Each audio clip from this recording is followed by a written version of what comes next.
وأتوب إليه. لا إله إلا الله وحده لا شريك له لا شريك له ولا حول ولا قوة إلا بالله. اللهم صل على سيدنا محمد وعلى آله وصحبه أجمعين. اللهم رب يسر ولا تعسر إنك على كل شيء قدير. لا إله إلا أنت سبحانك إنا كنا من الظالمين. لا إله إلا أنت سبحانك إنا كنا من الظالمين. اللهم ارض عنا يا كريم. اللهم ارض عنا يا كريم. اللهم صل وبارك على محمد وعلى آله وصحبه. بسم الله الذي لا يضر مع اسمه شيء في الأرض ولا في السماء السميع العليم. بسم الله الذي لا يضر مع اسمه شيء في الأرض ولا في السماء وهو السميع العليم. اللهم رب يسر اللهم رب يسر ولا تعسر إنك على كل شيء قدير.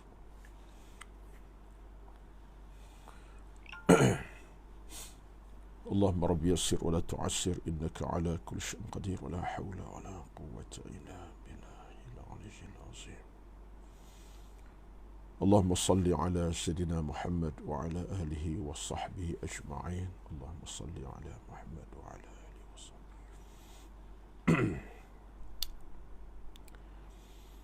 اللهم رب يسر ولا تعسر ولا حول ولا قوة إلا بالله العلي العظيم.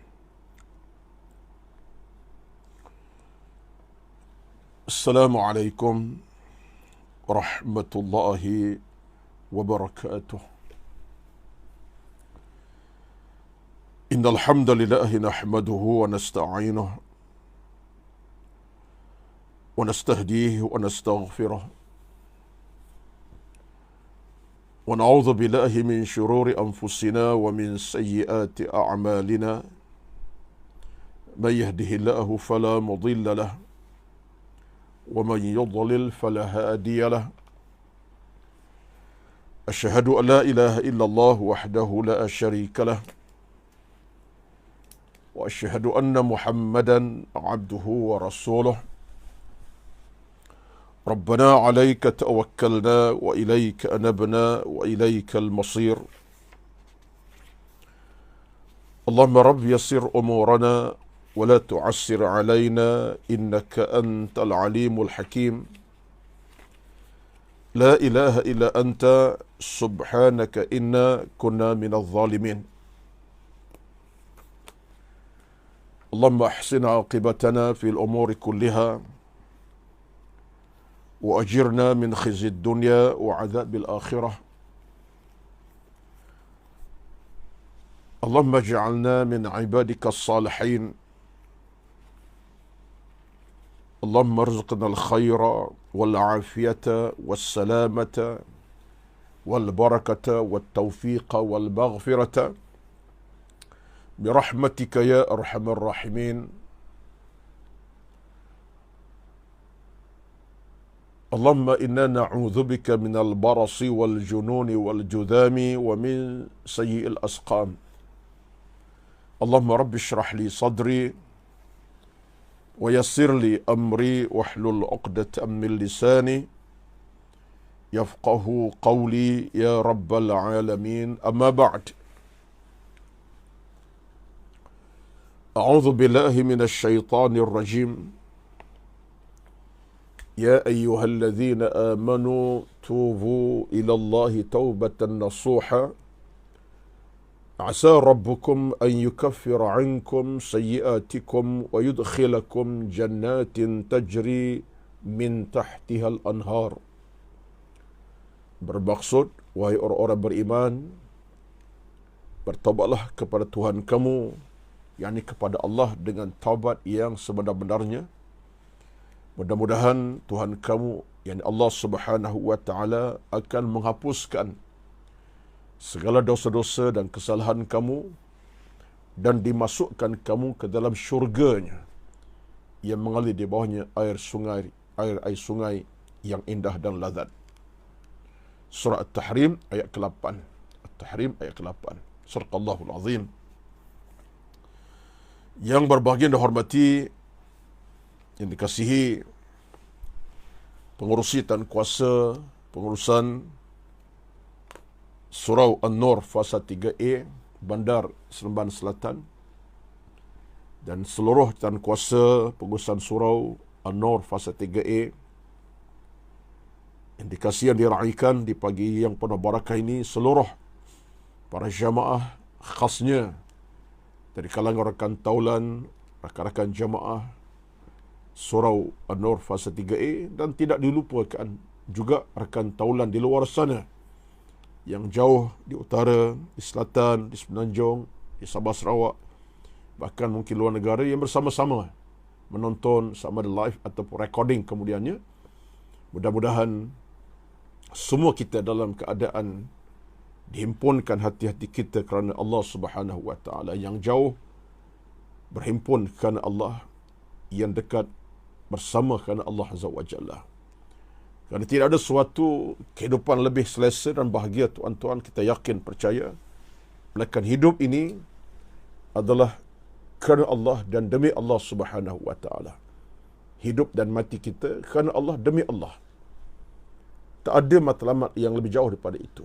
Sekalipun dalam hidup ini kita mungkin ada di sana hal-hal yang kita terbuat, dosa, kesalahan, kesilapan. Itu adalah sifat manusia yang lemah, tetapi hakikatnya kita boleh tidak mesti kembali kepada Allah Subhanahu wa taala. Saat kita bersalah, kita mohon kemaafan. Saat kita berdosa, kita mohon maghfirah dan keampunan. Kita bertaubat kepada Allah, dan taubat yang benar-benar, yang sebenar-benarnya. Jadi ini di antara hakikat yang sekira saya ulang sebut sentiasa dalam kuliah saya, bukan apa. So, kita nak kena ikatkan supaya keterikatan dengan Allah ini betul-betul terikat dengan wajah ilmu, disematkan dengan nilai keimanan, diperkukuhkan nilai ketakwaan, dan kita berada dalam suasana terikat lagi dengan amal-amal salih kita. Apapun amal yang kita buat, itu kecil, besar, sunat ataupun wajib, mengikat kita dengan Allah Subhanahu wa taala. Jadi kita bayangkan apa yang saya gambarkan di Al-Muqaddimah pada pagi ini ialah bayangannya bagaimana kita tak boleh merasakan sesaat dalam hidup ini bahawa kita bebas daripada Allah Subhanahu wa taala. Penglihatannya, pemantauannya, dan apa sajalah yang sifatnya Allah sentiasa merhatikan kita. Ma yalfidhu min qawlin illa ladaihi raqibun atid, dalam surah Qaf. Allah sebut ada satu perkataan yang kamu lafaz, satu perbuatan kamu lakukan, semuanya direkod, dicatat malaikat raqib atid yang mengawal kehidupan kita. Arti Allah mengawal, bukan sahaja malaikat, tapi Allah mengawal kehidupan kita di atas apapun kebaikan ataupun keburukan kita lakukan. Jadi tema utama ni dalam hidup ini ialah kita nak jadikan hidup ini hidup yang penuh dengan keberkatan, bukan kecelakaan. Hidup yang penuh dengan kebaikan, bukan keburukan. Hidup yang penuh dengan keredaan, bukan kemurkaan dan kemarahan Allah Subhanahu wa taala. Justru bagi yang penuh barakah ini, kita bertemu walaupun atas talian online, FB Live, ia tidak memberikan kita apa-apa kecacatan sebenarnya. Kerana ilmu tetap kita boleh sebarkan walau dengan apa cara. Face to face, secara berdepan, di dewan solat, dewan masjid, ya. Melalui kaca phone, kaca komputer, kaca iPad kita boleh sebarkan juga. Tekan saja online-nya. Kata online, kita tekan saja recording yang kita rekodkan. Yang penting adalah kita jadi manusia yang hidup dalam suasana ilmu dicari, ilmu diraih. Suatu Nabi bersabda, kun aliman, au muta'alliman, au mustami'an, au muhibban, fala takunil khamisa fatahlik, halaka yahliku fatahlik. Nabi pesan kepada kita jadi 4 manusia yang baik, 4 jenis manusia yang pasti tidak akan dikecewa dan mengecewakan di sudut hukum agama, iaitu kuna aliman. Jadi ada orang yang alim, yang Alim sifatnya orang yang berilmu tinggi. Kekuatan ilmunya berada dalam jantung hati dan dalam hidupnya. Dia boleh menyampaikan, dia boleh memberi, dia boleh mensyarahkan, dia boleh memberi ceramah, dia boleh beri kupasan ilmu dalam pelbagai bidang. Itu aliman. Ini di antara golongan orang kita kena hormati dan kita kena usaha ke arah itu.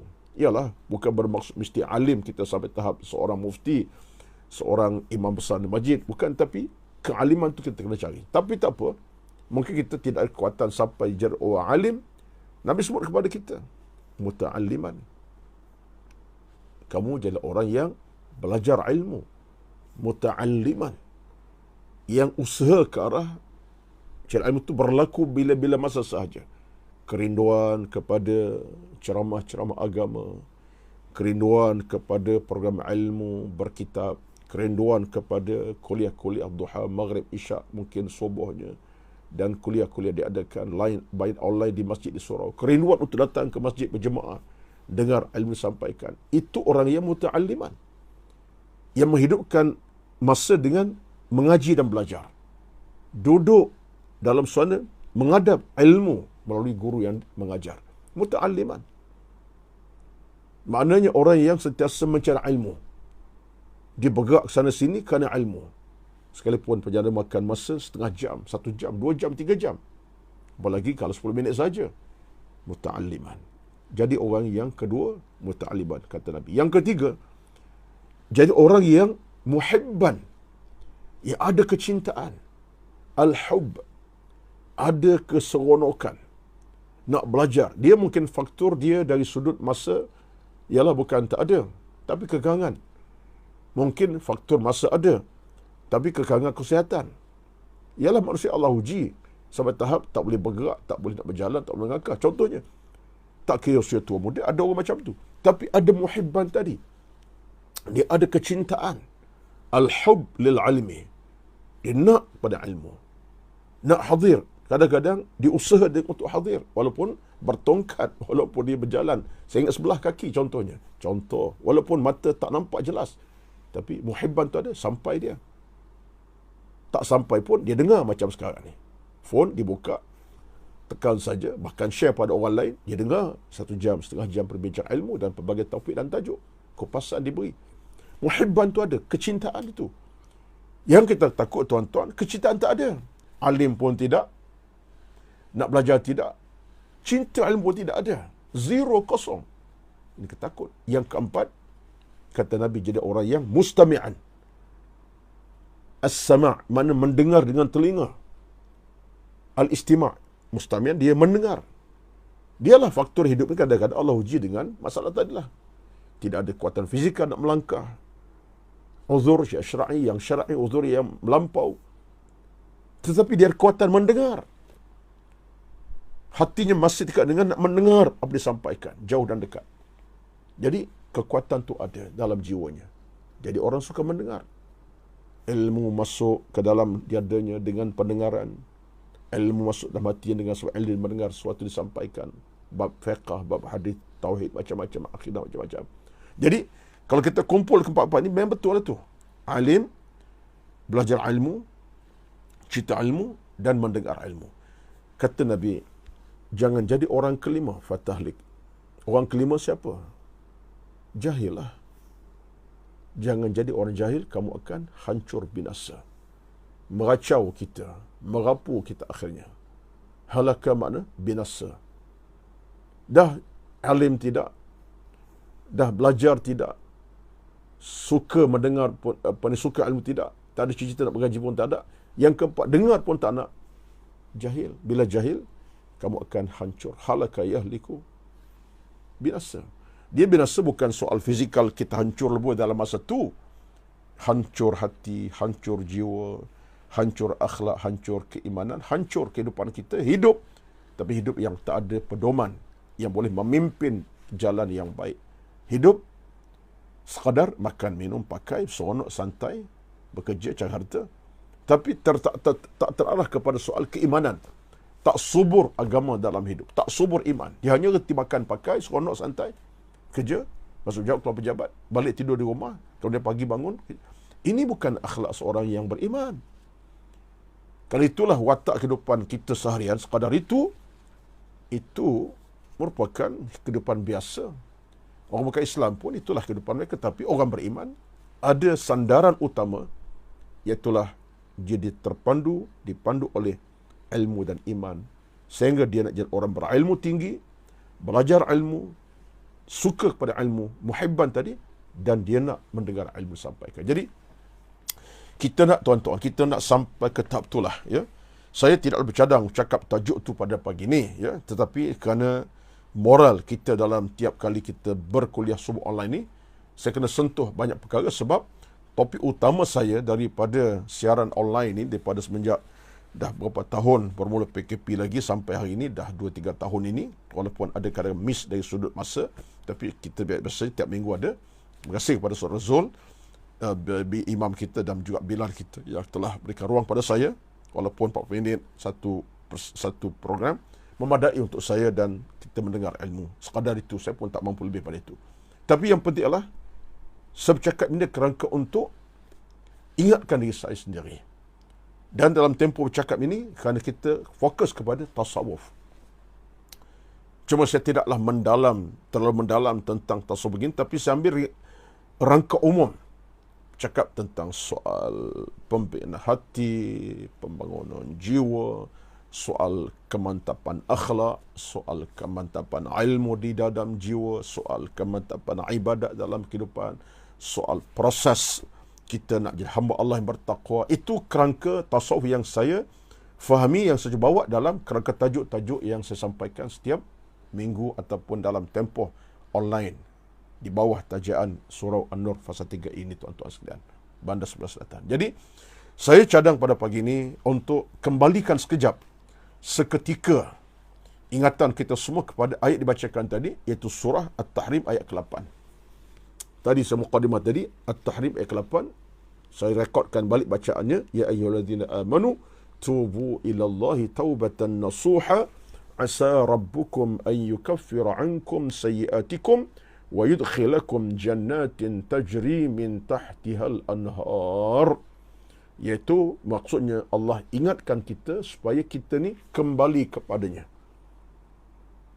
Kembali pada Allah. Dengan taubat yang benar-benar nasuha, dengan harapannya Allah akan bersihkan kita daripada sebarang kesalahan dosa kita buat. Akhirnya Allah akan masukkan kita dalam syurganya yang penuh kenikmatan, penuh keselesaan dan kedamaian. Tahrim ayat ke-8. Buka balik surah Tahrim ayat ke-8, tuan-tuan rujuk balik ayat ini. Maka pada pagi ini, dalam kesempatan ada ini, saya cuba nak ingatkan balik secara muhasabah diri, kerana proses yang dinamakan sebagai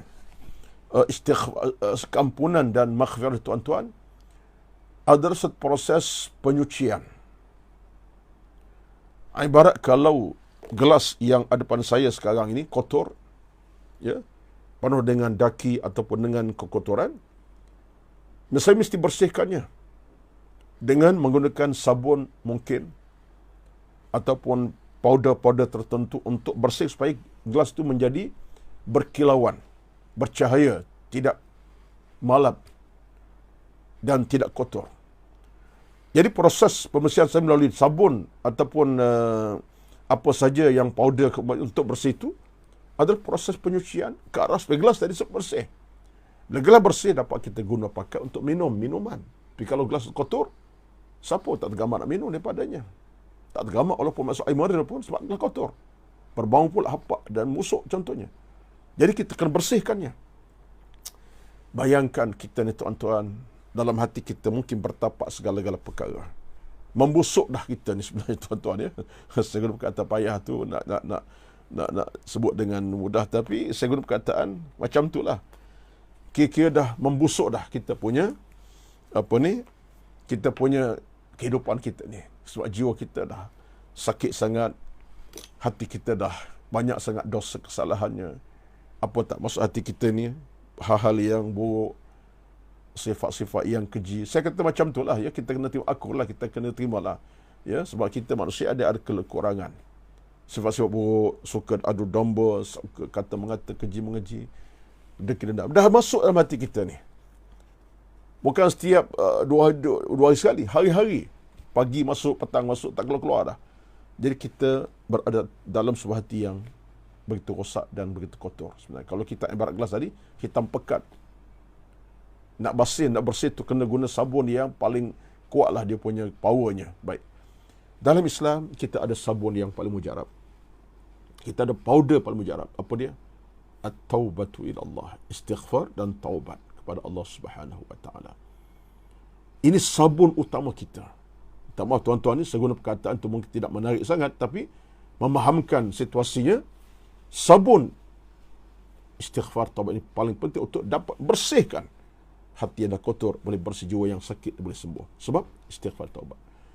Hal inilah yang ditekankan oleh Allah dalam Al-Quran, dan kita kena pegang sebenar-benar pegangan sampai ke mati kita.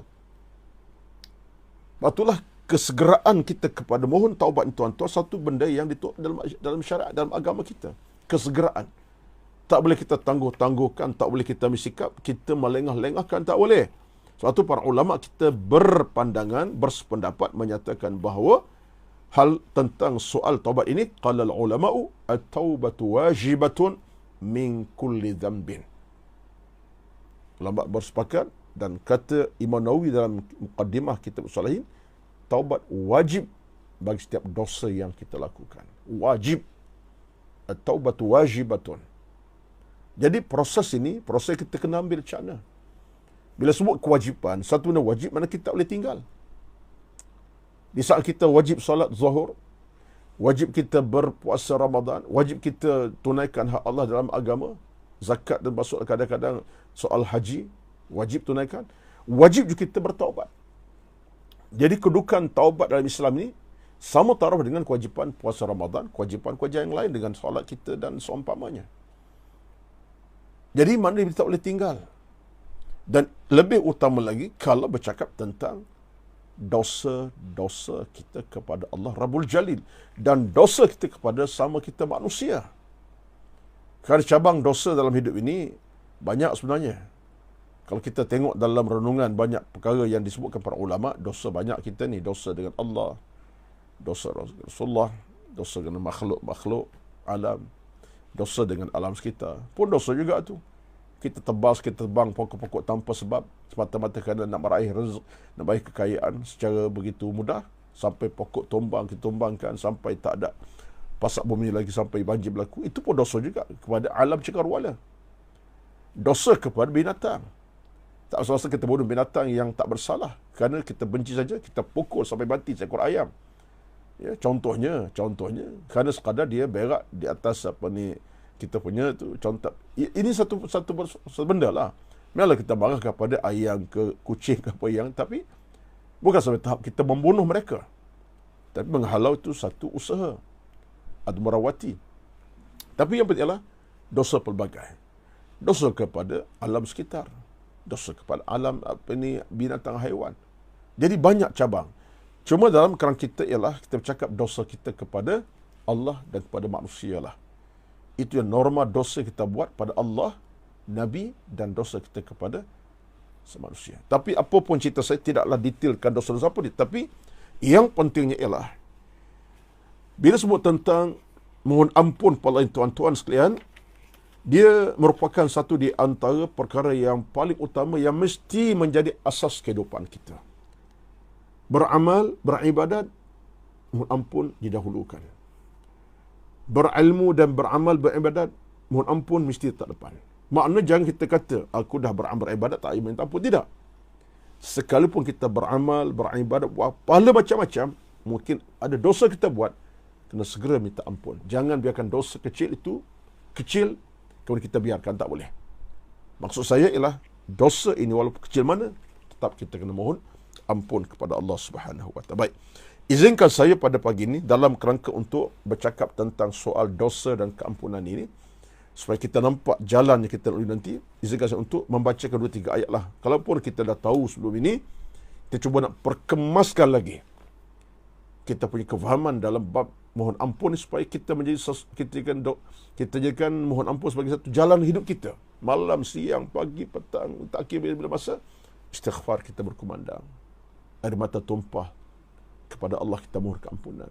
Taubat kita langsungkan malam siang. Ini kita nak, tuan-tuan. Pakaian kita macam itulah. Kita pakai jubah ke, baju Melayu ke, dengan baju kurung ke, dengan baju tak aurat. Pakaian kita juga lah ampun pada Allah. Itu pakaian kita. Pakaian mukmin malam siang dipakai di badannya lah mohon ampun, di bibirnya, di hatinya. Baik. Dalam satu ayat Al-Quran Ali Imran 133. Rekodkan tuan-tuan. Walaupun kita dah tahu setengah ayat ini, tapi saya kena rekodkan kepada tuan-tuan ingatan balik. Dalam surah Ali Imran ayat 133. Allah kata kepada kita, Allah berfirman, "Wasari'u ila maghfiratin min rabbikum wa jannatin 'arduha as-samawati wal ardu u'iddat lil muttaqin." Ali Imran ayat 133. Allah minta bersegera. Wasari'u, kamu kena segera. Al-musara'atu, maknanya jangan tangguh-tangguh. Ibarat berlarilah, bukan berjalan lain dengan mak limah. Bukan berjalan dengan kat tipah, tidak tuan-tuan ya. Kita kena berlari. Al-musara' mana berlari menuju kepada Allah dengan jalan yang agak laju. Dengan maksud segeralah keampunan. Bukan berjalan laju macam kita berlari, tidak, tapi maksud segera. Pagi, petang, malam, siang. Kata Allah Azza wa Jalla, segeralah kepada Tuhan kamu. Allah buka pintu keluasannya seluas langit dan bumi. Pintu apa itu? Pintu keampunan kepada kita. Disir kepada orang bertakwa. Baik. Dalam surah yang lain, dalam surah Al-Hijr 49. Al-Hijr 49, Allah kata apa? Nabi ibadi anni anal ghafur rahim. Khabar pada hambaku, akulah Tuhan yang maha pengampun lagi maha penyayang. Al-Hijr 49. Allah sebut dalam surah yang lain, dalam surah An-Nur ayat 31. Wa tubu ila Allahi jami'an ayyuhal mu'minuna la'allakum tuflihun.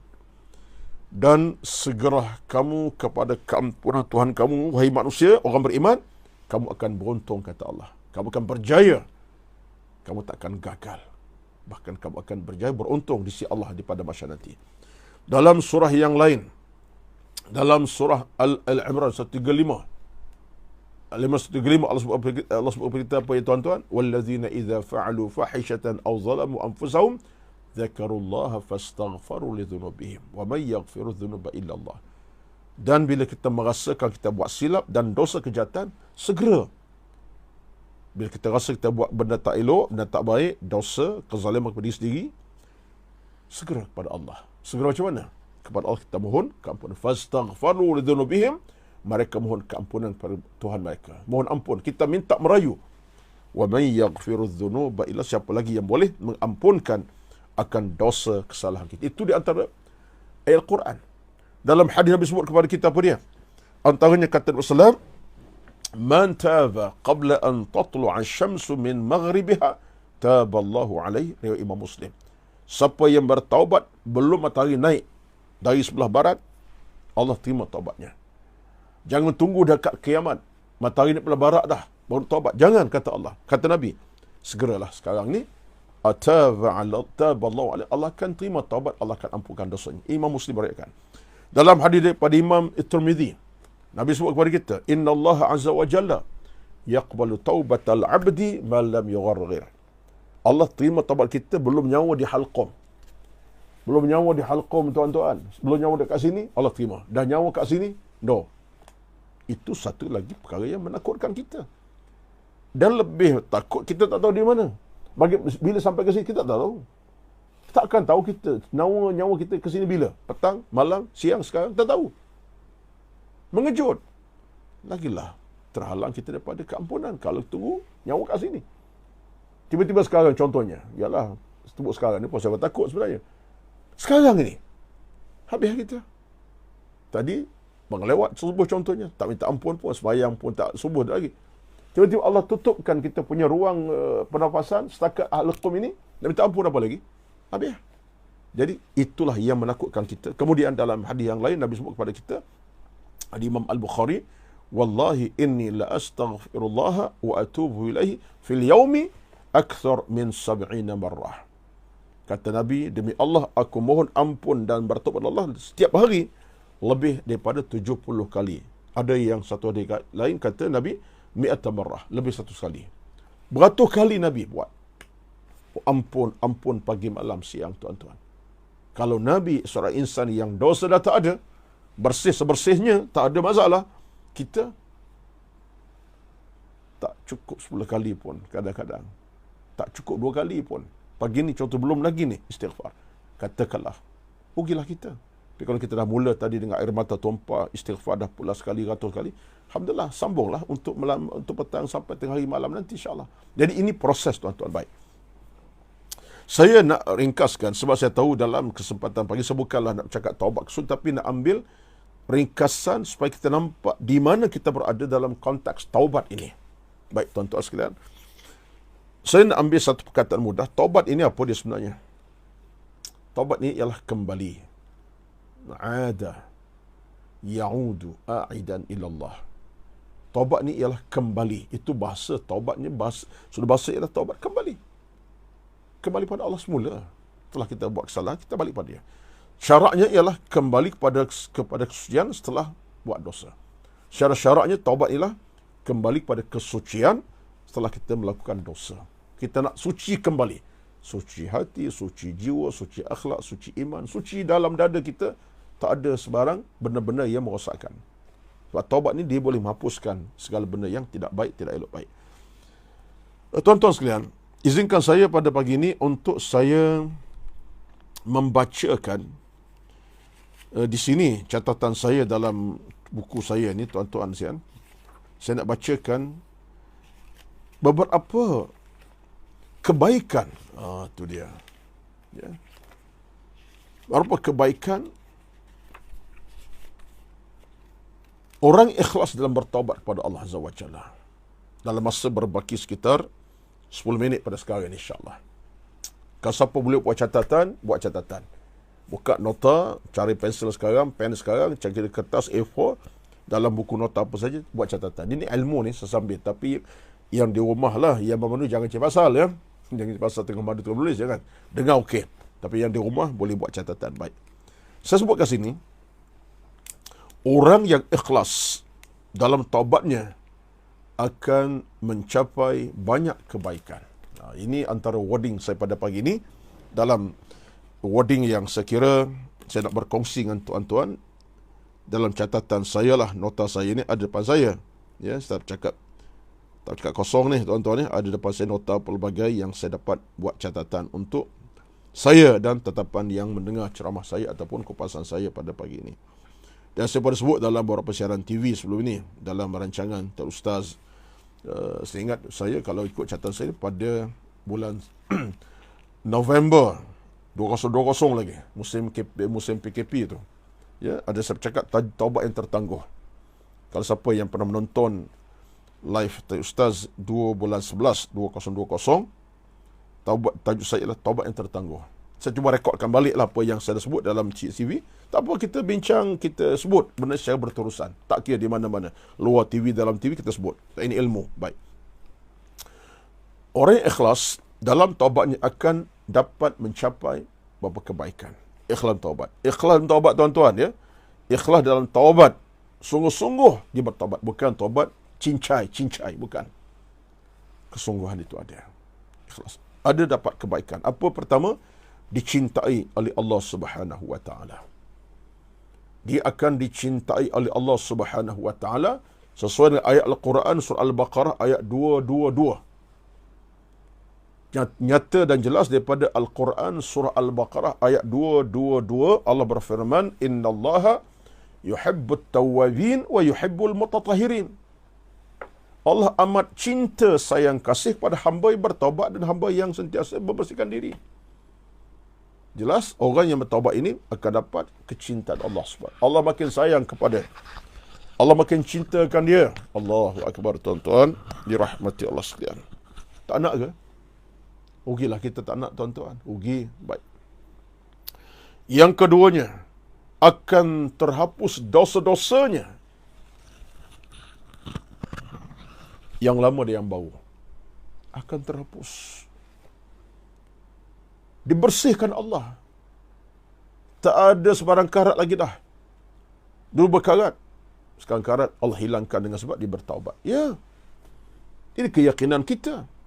Lepas tu kita baca ayat yang tadilah, yang telah kita baca tadi awal, At-Tahrim ke-8.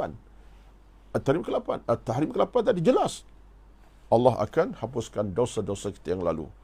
Dan kita akan dimasukkan ke syurga. Wa yudkhilakum jannat, kita akan dimasukkan ke syurga oleh Allah. Baik, yang ketiganya, orang yang ikhlas bertaubat ini menjauhkan diri daripada lingkungan keburukan. Dia tak menjauhkan diri daripada lingkungan keburukan. Maksud apa? Dia tak akan cepat terbuat benda-benda jahat kemudian nanti. Pengalaman dia buat keburukan dah ada. Tapi dengan sebab dia bertaubat pada Allah, dia ikhlas tadi, menjauhkan dirinya daripada lingkungan keburukan. Kita terkawal hidup kita kemudian. Tak tergamak kita akan buat, insya-Allah, mudah-mudahan. Pengalaman kita dah ada, buat keburukan, kita minta ampun dah kan. Jika ada ruang keburukan, kita tak akan terbuat. Terhalang kita, insya-Allah. Kita ada kekuatan. Orang kata kita ada immunity ke? Kita ada kekuatan. Immunity kita ada. Ini satu hakikat. Sebab itu dalam Al-Quran, Al-Hujurat ayat 11, Allah kata apa? وَمَنْ لَمْ يَتُبْ فَأُولَٰئِكَ هُمُ الظَّالِمُونَ. Orang tak bertaubat itu orang zalim. Kita kena mencari ruang taubat, kerana dengan kita taubat itu, lingkungan keburukan akan terhalang. Dengan izin Allah. Allah pelihara kita. Yang keempat, akan mendapat kejayaan di dunia dan juga di akhirat. Ini yang keempat, beroleh kejayaan di dunia dan kejayaan juga di hari akhirat. Nanti surah An-Nur 31. وَتُوبُوا إِلَى اللَّهِ جَمِيعًا أَيُّهَا الْمُؤْمِنُونَ لَعَلَّكُمْ تُفْلِحُونَ. Surah An-Nur ayat 31, Allah sebut kepada kita bahawa orang ini akan dapat kejayaan dunia, kejayaan di akhirat. Dua kejayaan serentak. Dunia dapat kejayaan kerana Allah ampun dia, akhirat menantinya untuk dia masuk syurga. Tuan-tuan, apa kita nak lagi? Yang kelimanya ialah mengubah dosa kepada kebaikan. Orang yang ikhlas bertaubat ini akan dapat kebaikan dari sudut ada. Yang kelima ialah mengubah dosa kepada kebaikan. Maksudnya ialah dia memang buat dosa, tapi bila datang keinsafan, dia akan gantikan dosa dengan kebaikan. Seolah dosa dia akan tutup, dia akan buat kebaikan, nak cover dosa dia yang lama. Ini satu kenikmatan. Sebab tu Allah sebut Quran dalam Al-Furqan 70, illa man taba wa amana wa amila salihan fa ulaika yubaddilullahu sayyi'atihim hasanatin wa kana Allahu ghafurar rahima. Surah Al-Furqan 70. Tuan rujuk ya. Al-Furqan 70. Allah sebut bagaimana dengan orang bertaubat ikhlas mengubah dosa kepada kebaikan. Allahu akbar. Kita akan jadikan jalan kita ke arah kebaikan itu berpanjangan. Akhirnya kita kerahmatan Allah SWT. Baik, yang keenam, akan mendapat ganjaran mutlak daripada Allah Subhanahu wa taala. Berdasarkan ayat surah Nuh ayat 10 hingga 12. Yursilis samaa'a 'alaikum midraran wa yumdidkum bi amwalin wa banin wa yaj'al lakum jannatin wa yaj'al lakum anhara. Nuh ayat 10 12. Allah beri ganjaran by cash kadang-kadang. Ada orang susah hidup sebab dia mohon ampun. Allah beri ketenangan yang membuat-buat berpanjangan. Dia dalam hidupnya buat dosa, rezeki anak tak ada, dia minta ampun. Allah berikan anak yang bertakwa kepadanya, anak yang baik. Anak bukan seorang, bertambah-tambah rezeki anaknya. Ini semua ganjaran pada Allah SWT. Dia dalam kehidupannya, dia buat satu kesilapan dosa sampai dia rasa tak tenang selesa, tapi Allah beri ketenangan hingga matanya terbuka melihat segala kenikmatan. Ini ganjaran Allah SWT. Allah campakkan tuan-tuan. Tunggulah masanya. Allah tidak akan siakan amal kita. Baik. Yang ke-7 ialah membuang kekosongan hati dan mendekatkan diri kepada Allah Subhanahu wa. Orang yang bertaubat dengan keikhlasan tuan-tuan, akan hatinya yang kosong diganti dengan ketenangan. Takarrub pada Allah Azza wa Jalla. Jiwanya melekat sentiasa. Dulu azan tu didengar tapi tak peduli. Sekarang tunggu azan masuk. Contoh. Dulu azan sebelah rumah je, dia tak peduli apa. Tak kisah pun azan jam berapa, asar ke maghrib isyak contohnya. Tak peduli, azan pun tak peduli, dengar pun tidak. Sekarang ini, kesan dia bertaubat. Dia menanti contoh ni tuan-tuan. Banyak yang lain. Nanti azan masuk. Subuh dia tunggu bila azan nak masuk.